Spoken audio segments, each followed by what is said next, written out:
Boa noite, irmãos. Dando sequência à nossa série de mensagem, posicione-se e posicione-se quando ninguém te vê. Esse é o tema e a série que nós estamos considerando. E o texto bíblico é o Salmo 139, versos de 1 a 6. E o Salmo 139, que vamos ler agora, é um salmo que fala sobre o conhecimento de Deus.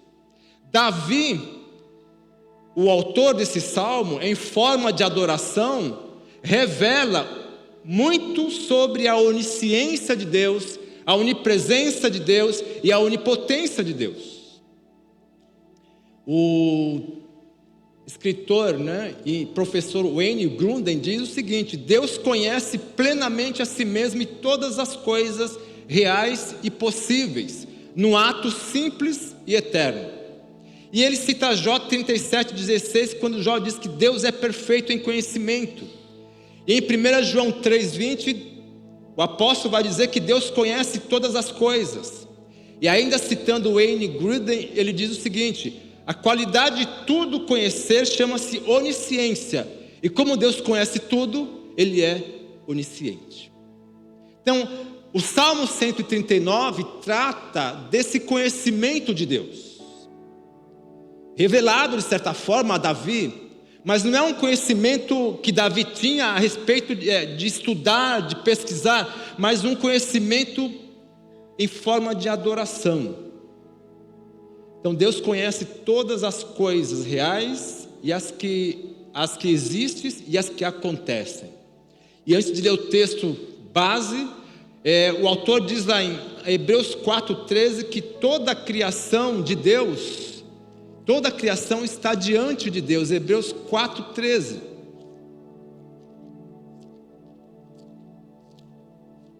Só um instantinho, irmãos. 4,13. Porque a palavra de Deus é viva e eficaz e mais cortante do que qualquer espada de dois gumes, e penetra até o ponto de dividir alma, espírito, juntas e medulas, e é apta para discernir os pensamentos e propósitos do coração. E não há criatura que não seja manifesta na presença de Deus. Pelo contrário, todas as coisas estão descobertas e patentes aos olhos daquele a quem temos de prestar contas. Então, Hebreus 4,13 fala sobre toda a criação, conhecimento de Deus sobre a criação, as coisas que existem, as que acontecem. Isaías 46,9 diz que Deus conhece o futuro. E Mateus 6,8, 10 e 30, Jesus diz que Deus conhece os mínimos detalhes da nossa vida. Como em Mateus 6,8, Jesus vai dizer que nós não devemos nos preocupar com o que comer, com o que beber, com o que vestir, porque Deus sabe de todas essas coisas, detalhes da nossa vida. Mas também em Mateus 10, 30, Jesus disse o seguinte, Mateus 10, 30.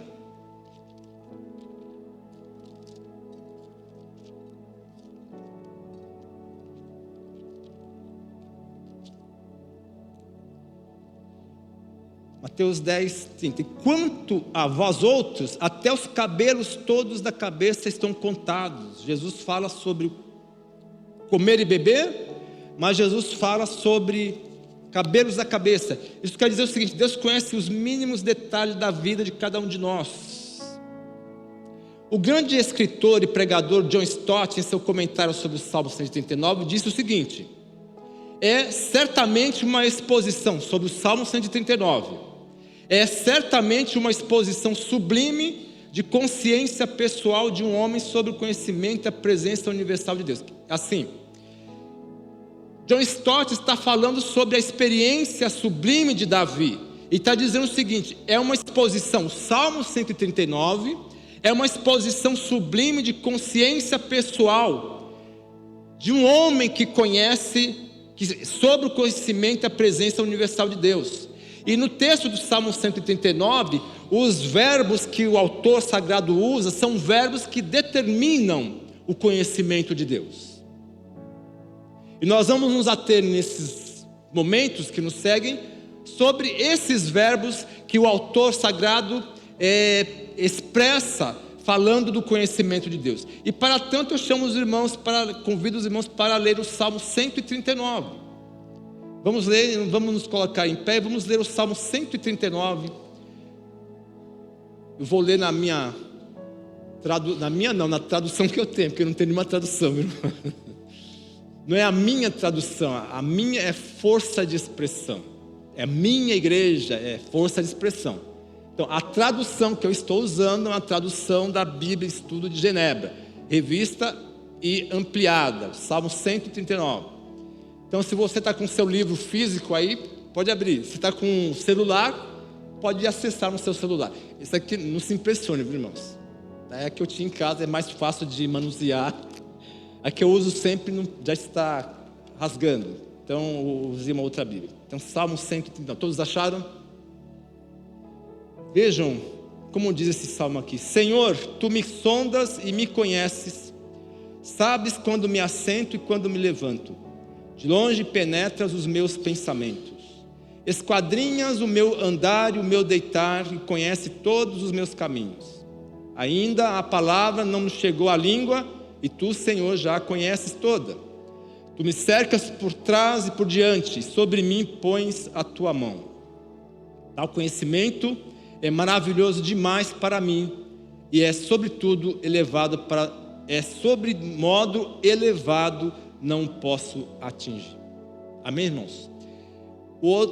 Dos versos 7 a 16, a 12, 7 a 12, fala sobre a onipresença de Deus.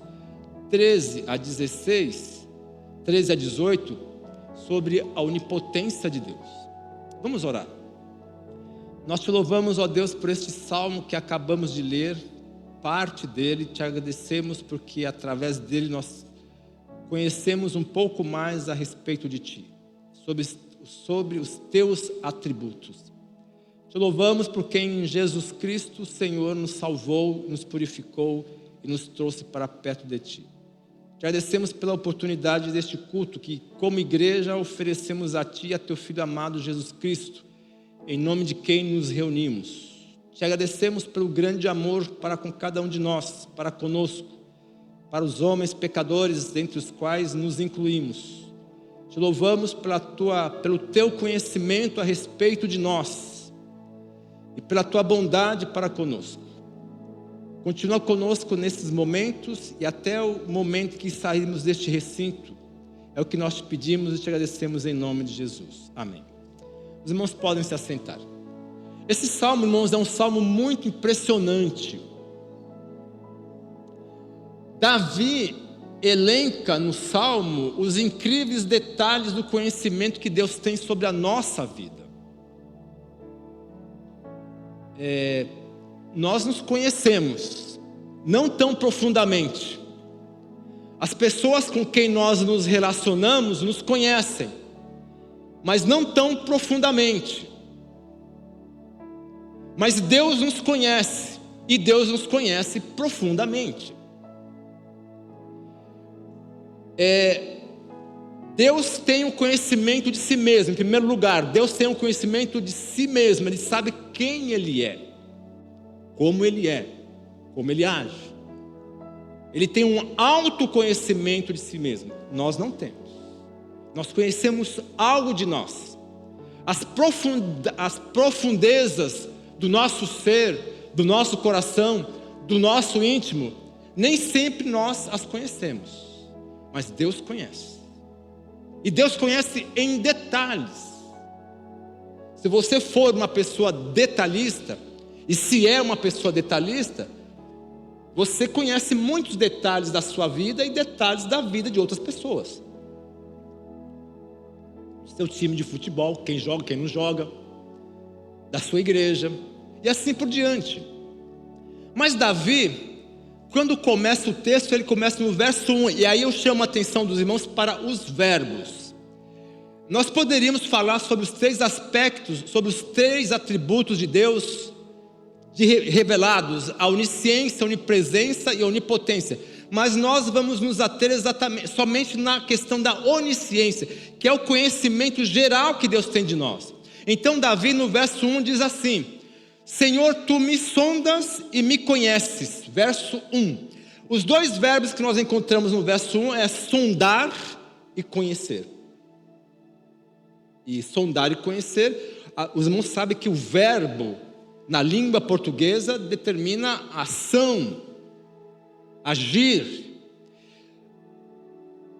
O grande autor e pregador Eugene Peterson, a respeito de sondar, disse o seguinte: quando o autor Davi fala que Deus sonda os nossos corações, ou que Deus os sondava, ele está querendo dizer, em outras palavras, é o ato de investigar.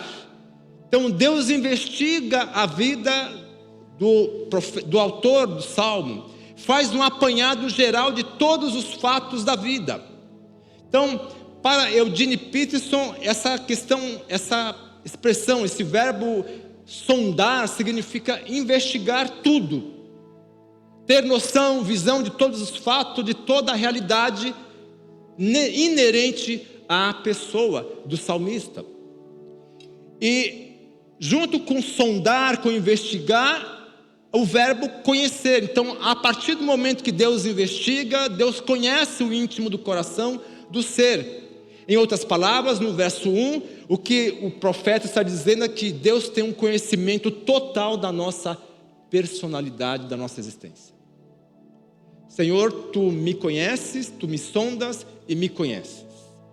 Em outras palavras, não há nada a respeito de mim, a respeito de você, a respeito de cada um de nós, que Deus não saiba. Deus sabe. Seria muito insensato da nossa parte tentar negar de Deus algo que achamos que Ele não precisa conhecer, não precisa saber. É impossível. Especialmente os nossos segredos íntimos, né? Os irmãos sabiam que cada um de nós tem um segredo, ou não? Não vou revelar, mas cada um de nós tem um segredo de coração. Só Deus conhece. Você sabe. Talvez um segredo bom ou ruim. Deus sabe tudo. Não precisa revelar, mesmo porque não há necessidade. E o fato de nós não precisarmos revelar os nossos segredos, podemos dizer, é uma bênção, porque nós não nos expomos diante das pessoas e não há necessidade.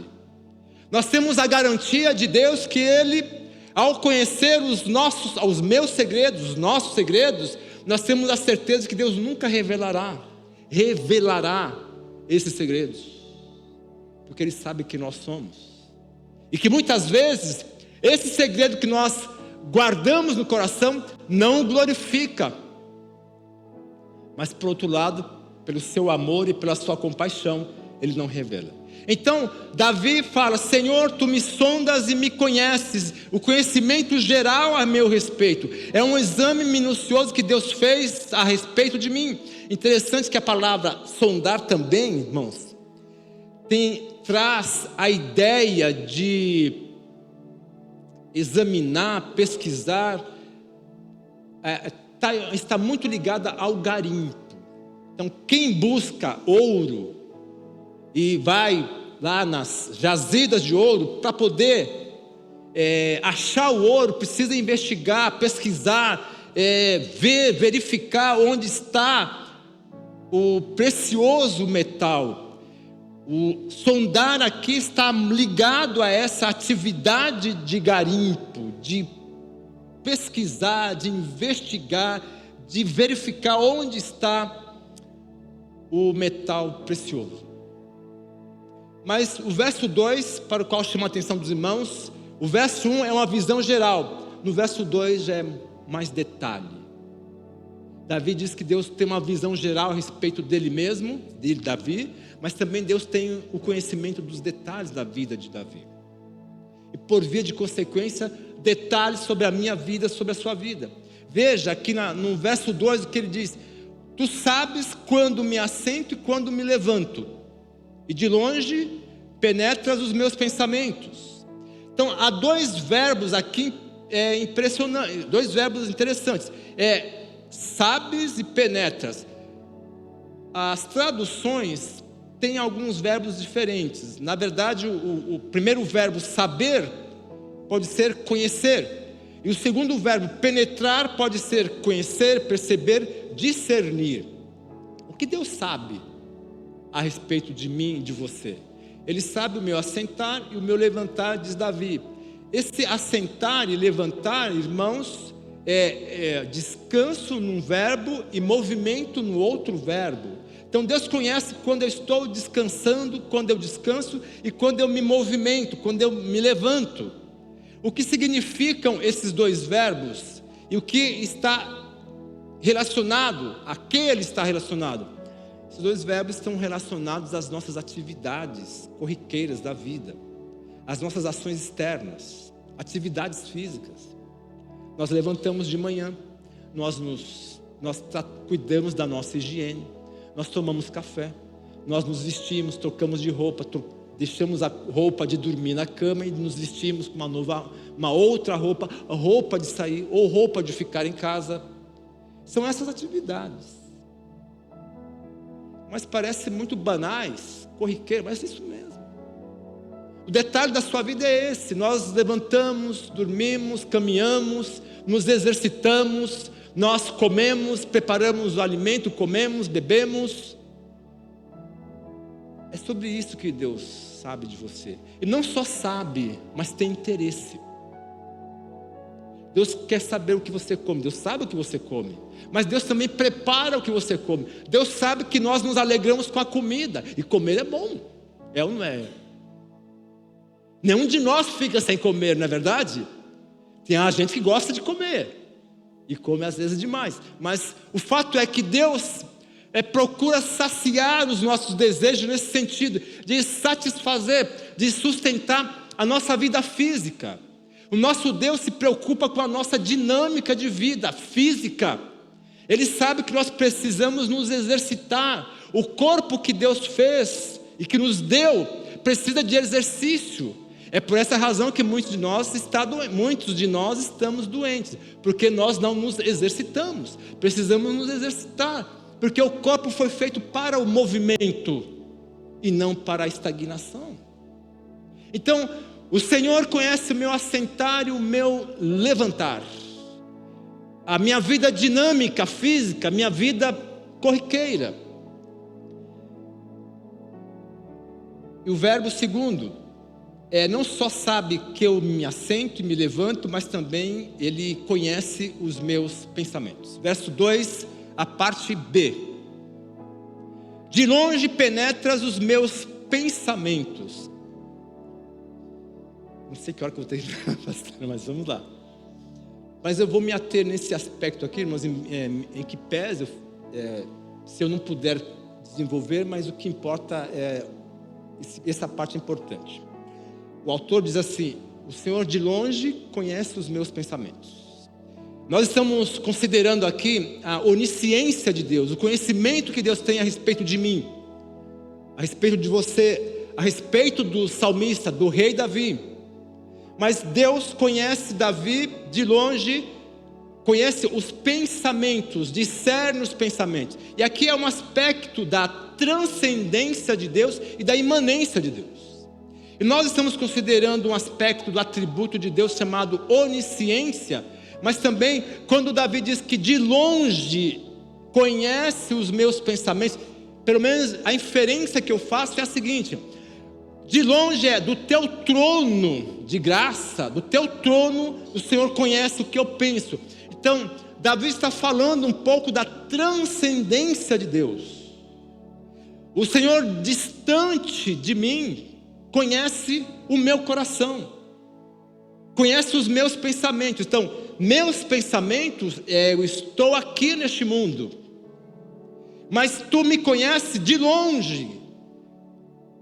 É a transcendência de Deus. Deus é um Deus transcendente. Transcendência significa, irmãos, estar separado da criação de Deus.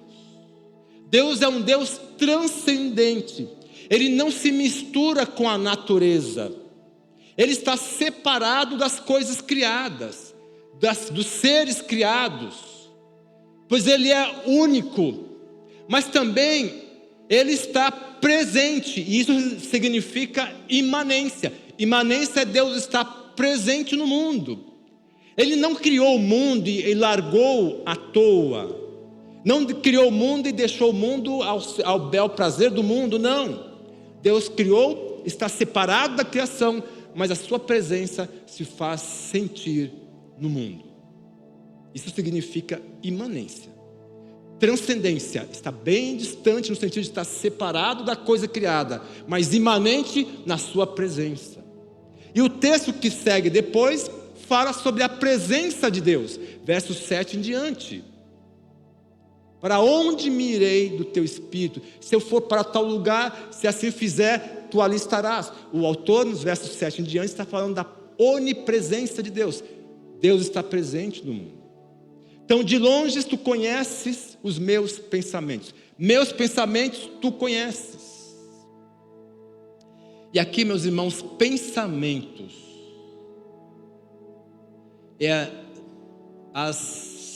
são as intenções, propósitos e desejos. Os pensamentos podem ser as áreas mais privadas da vida. Porém, isso diz o autor, não anotei o nome do autor, mas não é minha a frase. Aspas. Os pensamentos podem ser as áreas mais privadas da vida, porém, não podem ser escondidos de Deus. Então, os meus pensamentos os irmãos não conhecem. Eu não conheço os pensamentos dos irmãos. A não ser que os irmãos revelem os seus pensamentos, as suas intenções. Nós temos pensamentos privados, só nós os temos. O problema é que nós achamos que só nós os temos e ninguém mais sabe deles. E só nós sabemos. Não, Deus sabe dos nossos pensamentos. Em que pesa o fato de eles serem nossos, fazerem parte do nosso interior. Deus sabe o que nós pensamos, as nossas intenções. Então, nós estamos descortinados diante de Deus, desnudos. Essa é a palavra. Nós estamos despidos diante de Deus, do ponto de vista dos nossos pensamentos. E aqui também, irmãos, nós podemos incluir algumas questões a respeito dos pensamentos e corações. E aqui nós podemos falar sobre alma, mente e coração. Aqui revela todo o nosso ser, todo o nosso interior, toda a nossa capacidade cognitiva, a nossa capacidade intelectual, nossa capacidade de agir, de fazer, de dirigir, de fazer uma série de coisas. Deus conhece tudo a nosso respeito, pois Ele nos fez, Ele nos deu uma mente. Ele nos deu uma mente capaz de raciocinar, capaz de elaborar sistemas matemáticos, físicos, assim por diante, de elaborar uma série de coisas, de condutas. Então, quando o autor diz que Deus conhece pensamentos, não só o que vem à nossa mente, nosso coração, mas a nossa capacidade cognitiva, isto é, capacidade de conhecer o próprio Deus, conhecer as coisas reveladas por Deus, conhecer as coisas que estão diante de nós, conhecer as coisas que estão diante da nossa visão, a natureza, por assim dizer. Então, Davi diz: o Senhor penetra, o Senhor conhece, o Senhor discerne esses meus pensamentos, alma, mente, coração, todo o meu ser, todo o meu interior. E aqui podemos incluir a nossa maneira de avaliar pessoas e coisas. Vale a pena ler o que Samuel disse, o que Deus disse a Samuel quando Deus mandou Samuel ungir um rei de Israel para substituir Saul.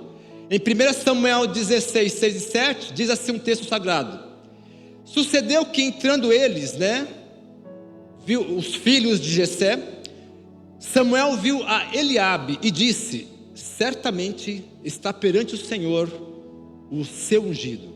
Porém o Senhor disse a Samuel: não atentes para a sua aparência, nem para a grandeza da sua estatura, porque eu tenho rejeitado, porque o Senhor não vê como vê o homem, pois o homem vê o que está diante dos olhos, porém o Senhor olha para o coração. Vejam aqui, dentro da nossa capacidade cognitiva, nós podemos avaliar coisas e pessoas a partir daquilo que nós vemos, das impressões que nós temos, que nós ouvimos e vemos. Samuel foi levado pela sua impressão, porque Eliabe era um grande guerreiro, era formoso, era bonito e forte. E Samuel chegou à conclusão: esse aí deve ser o rei, deve ser ungido. E Deus disse: não, não é esse. Esse eu não escolhi. Vocês escolhem segundo a aparência física. Eu vejo o coração, para confirmar o que Davi diz. Então, o conhecimento de Deus, Deus nos dá a capacidade para avaliar, para tomar decisões, mas aquilo que está diante de nós. Mas o coração humano, só Deus pode avaliar. Nesse mesmo sentido, as emoções, Deus conhece as nossas emoções e sentimentos, irmãos. Emoções e sentimentos não são a mesma coisa, não têm o mesmo significado, mas se conectam. Então, o que nós podemos falar sobre emoções e sentimentos? Insatisfação. Nós podemos falar sobre inquietações, ansiedades, angústias, medos, inadequações. E o grande problema do ser humano nos dias de hoje é a questão da ansiedade, inquietação, medo. As pessoas têm medo, as pessoas têm angústia, as pessoas têm uma série de coisas, questões emocionais e sentimentais. Então o medo muitas vezes toma conta do ser humano, incapacitando-o a tomar decisões. Mas também a obsessão desmesurada, sem medida, leva o homem a tomar decisões arbitrárias, insensatas. Então Deus conhece tudo isso, toda essa gama de sentimentos. E quanto à insatisfação, irmãos, essa questão da insatisfação é muito perigosa, porque do ponto de vista do nosso relacionamento com Deus, demonstra uma falta de fé e um descontentamento com o que Deus fez e que Deus faz para conosco. Isso me faz lembrar, eu li recentemente uma história de um jovem que tinha, né? Não tem mais, 1,75 m de altura. Eu li, acho que ontem. Eu fiquei espantado com o que ele queria fazer. Ele queria crescer 10 centímetros. Então, às vezes, nós não nos contentamos com a nossa altura. Aqui entra em choque a questão do complexo de inferioridade. Eu sou baixo, eu quero ser alto. Eu sou alto, eu quero ser um pouquinho mais baixo. Essas questões ligadas a esses complexos, nós queremos aquilo, eu não gosto, essas coisas todas. E esse moço queria ser um pouquinho mais alto, 10 centímetros mais alto. O que ele fez? Se eu não me engano, ele é um irlandês. Ele ajuntou dinheiro, conseguiu um dinheiro para fazer a operação. E conseguiu fazer a operação. O que ele fez? Ele quebrou as pernas, as duas pernas. Falei, muita coragem, é muita obsessão, é muito querer. Ele quebrou as pernas, sofreu. Nos Estados Unidos, se não me engano, o custo da operação o custo seria de $200 mil. Mas ele foi operado na Turquia, pagou $20 mil. Levou um tempo, mas ele conseguiu os 10 centímetros de altura. 1 ano e meio depois, ele diz que se sente bem, porque conseguiu, sem dor, sem nada, porque no começo, muita dor. Tinha que apertar um parafusinho, né, para aumentar, então, meio centímetro, meio milímetro. Quando aperta, dói, vai apertando. E ele não percebia, não crescia nada. Ele fazia o quê? Salvo engano, se comparava com o irmão dele, que era mais alto que ele. Até o dia que ele se comparou e chegou na mesma altura. Isso aí, meus irmãos, é insatisfação com o corpo, com a altura. Deus conhece esse tipo de insatisfação que invade o nosso coração. Deus sabe. Então nós não precisamos negar diante de Deus essas coisas que nós sentimos, que nós passamos, angústias. Eu queria tal coisa, eu queria ser assim, eu queria ser assado, eu queria uma série de coisas que nós queremos, as nossas vontades, nossos desejos. Deus conhece, é isso que Davi diz, os pensamentos.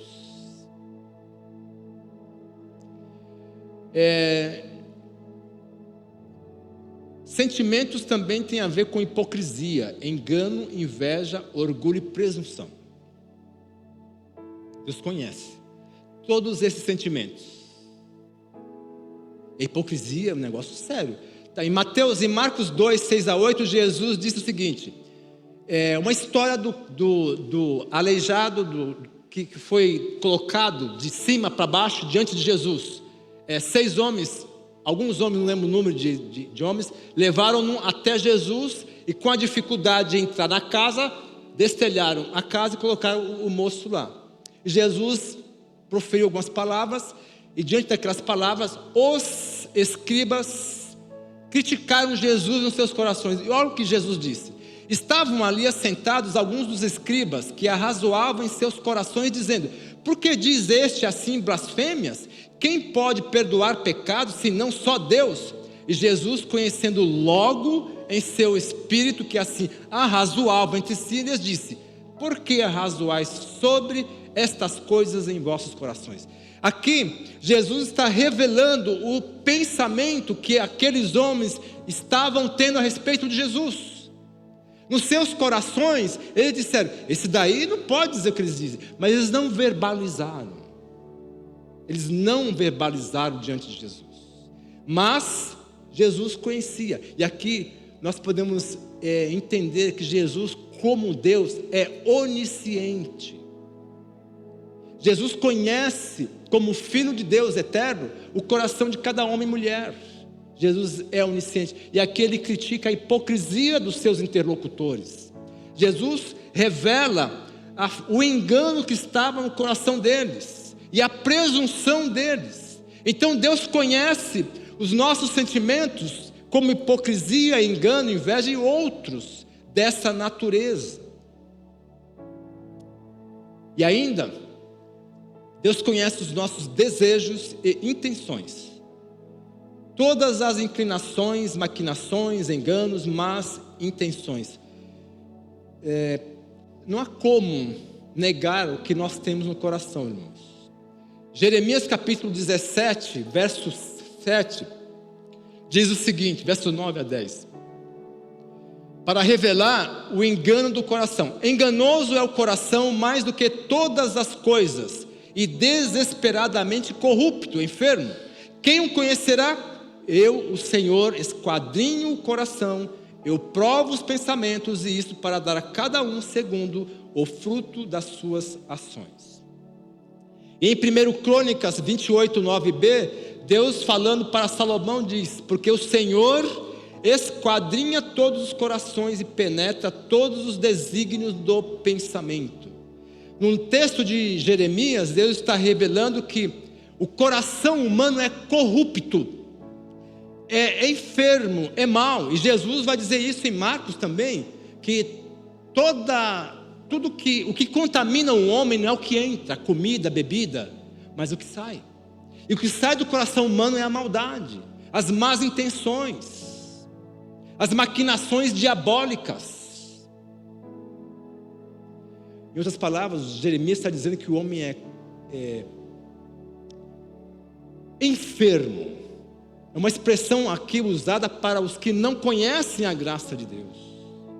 Nós tínhamos o coração assim, mas a partir do momento que nós nos encontramos com Cristo, que Cristo nos encontrou, o nosso coração foi curado da enfermidade. O nosso coração foi libertado da escravidão do pecado. Então, o Senhor de longe conhece os meus pensamentos, as minhas intenções, as minhas inclinações, as más intenções do meu coração, que é desesperadamente corrupto e enfermo. Vejam que é difícil para o ser humano, ao olhar-se no espelho, enxergar tudo isso a respeito dele. Quando nós falamos sobre o pecado, irmãos, Deus conhece essa nossa condição humana pecadora, e um dos pontos da predestinação e dos pontos lá do calvinismo é que o pecado é uma ofensa enorme contra Deus, e que nós temos que ter uma consciência profunda da nossa condição de pessoas enfermas diante de Deus, de pessoas completamente contaminadas pelas más intenções do velho homem, da velha natureza, que recebemos de Adão, quando ele e Eva pecaram, e nós recebemos. De modo que não há como escapar de Deus, da nossa essência. Mas Davi vai dizer que ele vai se alegrar pelas maravilhas desse conhecimento de Deus a nosso respeito, e do amor de Deus para conosco, em nos abençoar com a sua presença, com a sua direção. O Salmo 138:6, em relação ao conhecimento de Deus a respeito dos homens, ele diz o seguinte: Deus atenta para os humildes, mas conhece os soberbos de longe. Outra vez, de longe conhece os soberbos. Então esse conhecimento de Deus pode reverter pelo menos em dois aspectos: o aspecto positivo e o aspecto negativo. O conhecimento de Deus ao meu respeito, ou a respeito de cada um dos irmãos, pode se tornar um conhecimento íntimo. Esse conhecimento íntimo é o conhecimento de intimidade, desculpem a redundância, mas é um conhecimento de relacionamento. O que Deus deseja de cada um de nós, dos homens, é que nos relacionemos com Ele. Por isso que em Amós diz que nós devemos conhecer Deus e prosseguir no conhecimento de Deus, pois na medida em que nós o conhecemos, nós podemos ter intimidade com Ele, um relacionamento com Ele. E resgatando um pouco da mensagem de domingo, não domingo passado, mas do outro domingo, sobre seguir a Cristo, quando Jesus diz que nós devemos odiar pai e mãe, abrir mão da própria vida, renunciar a todas as coisas, Jesus está disse aquilo para informar e para ensinar que todos esses relacionamentos não são maus, mas eles não podem sobrepor o maior relacionamento que um ser humano pode ter, que é o relacionamento com Deus. Então seguir a Cristo é ter relacionamento com Jesus, um relacionamento íntimo, chamar Jesus de amigo. Jesus é o nosso amigo. Então, acima de qualquer coisa, a amizade com Deus, a amizade com Jesus. O conhecimento de Deus sobre uma pessoa pode conotar escolha íntima. É a escolha de Deus, intimidade com Deus. Veja o mesmo Salmo 138. Deus atenta para os humildes. Então Deus vem na direção dos humildes. Mas os soberbos Deus rejeita os soberbos. E aí o rejeitar os soberbos, Deus conhece os soberbos de longe, e por conhecer o de longe, os rejeita, é um confronto e julgamento. Eu vou parar por aqui, irmãos, porque tem outra parte, que Deus conhece, o verso 3, né? Esquadrinhas o meu andar, o meu deitar, e conhece todos os meus caminhos. Nós vamos parar aqui no verso 2. E eu vou encerrar dizendo o seguinte: quais as aplicações que nós podemos fazer nesses dois versículos do Salmo 139, da onisciência de Deus? Nós falamos só sobre pensamentos, e poucas coisas sobre o pensamento, sobre nosso interior, nosso ser. É que quando nós conhecemos Deus, nós nos realizamos. Vejam, Deus nos conhece. É o conhecimento de Deus a nosso respeito. Mas quando nós conhecemos a Deus, na medida em que Ele se revela a nós nos realizamos. conhecer a Deus e prosseguir no conhecimento. Então, o conhecimento de Deus, pelo salmista, é maravilhoso demais, é sobre modo elevado, incansável não, inalcançável. Ninguém pode alcançar. Então, sobre esse conhecimento que Deus tem a meu respeito, a respeito do salmista, o que a declaração do salmista é: eu me alegro, eu me regozijo. Então, é realização. O conhecimento de Deus nos traz realização e alegria. O conhecimento de Deus também nos leva a adorá-lo e a exaltá-lo. E o conhecimento de Deus produz em nós confiança e segurança. Como é que nós podemos viver a nossa vida, irmãos, a partir desse conhecimento? Se nós conhecermos plenamente a Deus, na sua plenitude, não na sua plenitude, mas naquilo que Ele nos revelou, a questão prática é que nós vamos ter uma atitude diferente em relação a Deus e a Jesus, daquela que cada um de nós tem, que nós temos. Então, confiança, alegria, certeza. Então, não há dúvidas de que Deus pode fazer tudo. A respeito de Deus, não tenho dúvida nenhuma. A respeito das coisas, sim, posso ter dúvida, mas a respeito de Deus, nada, absolutamente nada.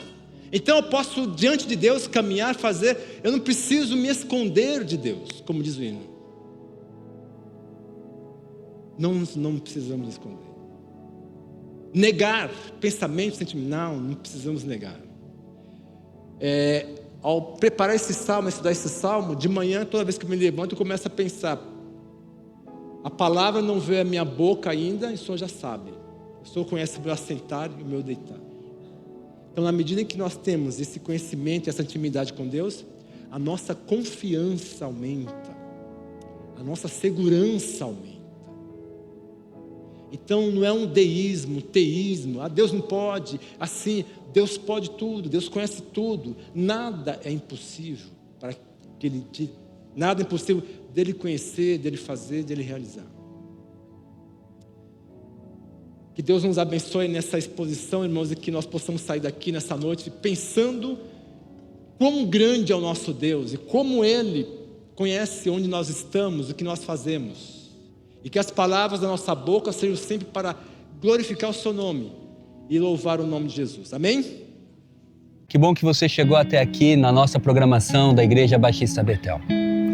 Você pode observar que ao fundo nós temos uma grande cidade com muitas pessoas.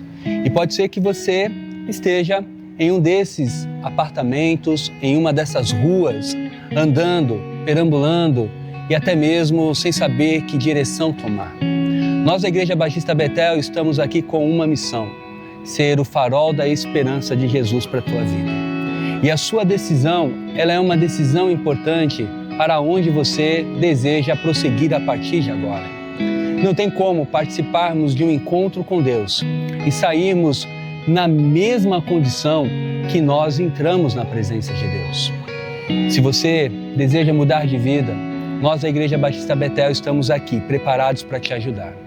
Talvez algumas decisões precisam ser estabelecidas agora no seu coração. A primeira decisão é a decisão de entregar o seu coração a Jesus. Se você não fez isso ainda, hoje é o dia para você tomar a decisão, não é amanhã. A segunda decisão é se você está afastado. Olha só, quantos prédios, quantas pessoas, quanto barulho. E isso te afastou dos caminhos do Pai. E a sua decisão hoje é a decisão de voltar para os caminhos do Pai. E nós da Betel estamos aqui para te receber. E a terceira decisão é a decisão de avançar. Porque não basta apenas você entregar o seu coração a Jesus. O seu testemunho precisa mudar. E o principal meio de nós mostrarmos que somos uma nova vida é sermos batizados. Se você ainda não foi batizado, batizada nas águas em nome do Pai, do Filho e do Espírito Santo, nós preparamos esse momento para a tua vida e queremos andar com você. Decisões mudam a nossa vida, selam destinos. E você não pode continuar querendo obter resultados diferentes sem se posicionar. Posicione-se com Deus e nós estamos aqui para te ajudar nessa nova fase da sua vida. O número que está na tela é o número do WhatsApp da nossa igreja, que está esperando agora o seu contato para essa nova fase da sua vida. Juntos vamos vencer, juntos vamos dar as nossas mãos e sim, olhando para todo esse horizonte, trazer ao nosso coração que no meio de tantas pessoas, Deus enxerga apenas você. Que Deus te abençoe. Que o Senhor te abençoe e te guarde. Que o Senhor sobre ti levante o seu rosto e lhe dê a paz em nome de Jesus. Amém e amém.